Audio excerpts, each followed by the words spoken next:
I don't want to, cast aspersions on everybody else, but we have to acknowledge where things went wrong. And obviously the biggest and most difficult to recover from error was this decision to invade Iraq.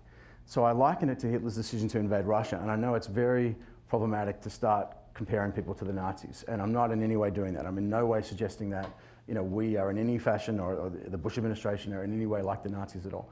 But strategically, there's a lot of similarities. So if you look at Hitler's decision to invade Russia in 1941, he's just defeated the UK and the Western Allies. He hasn't quite finished the job. Great Britain under Churchill, still unconquered, and it's very attenuated. It only controls the British Isles, basically. It's set back on its heels, but it's still a problem. He hasn't really dealt with that completely. He thinks, well, the time's right now to turn and deal with a long-standing adversary, the Soviet Union, that's actually contained by a treaty and doesn't pose an immediate threat, but now's a good time, because we're sort of ahead of the game, to settle that score and sort of put ourselves into a more dominant position generally. He goes and invades Russia. It all goes very well for about 6 months, and then it starts to fall apart.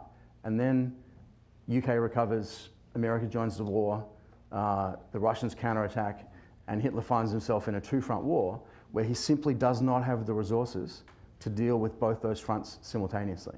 And it becomes not a matter of time, but a matter of time, political will, and resources for the Allies to overwhelm Hitler. And at no point after December of 1941 is the Nazi agenda really achievable, but it takes still several years to fall over. So applying that to Iraq, we had invaded Afghanistan.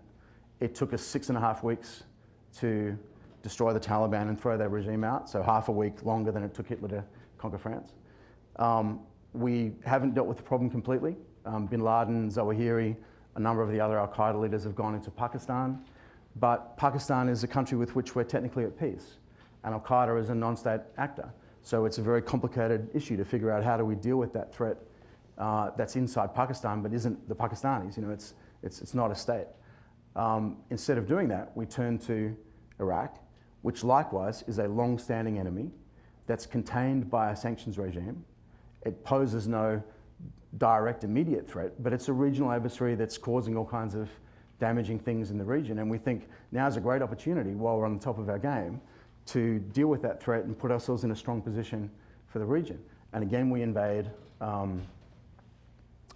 in an invasion of choice. And it all goes really well for about 6 months, and then it starts to fall apart. And at that point, the Taliban begins to recover.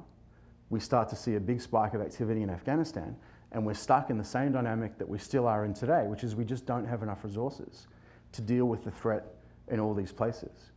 And it's a counterfactual, but you can say that if we had not invaded Iraq, but had instead focused on the problem in Afghanistan and trying to resolve that, we would potentially be in quite a different situation today than we are now.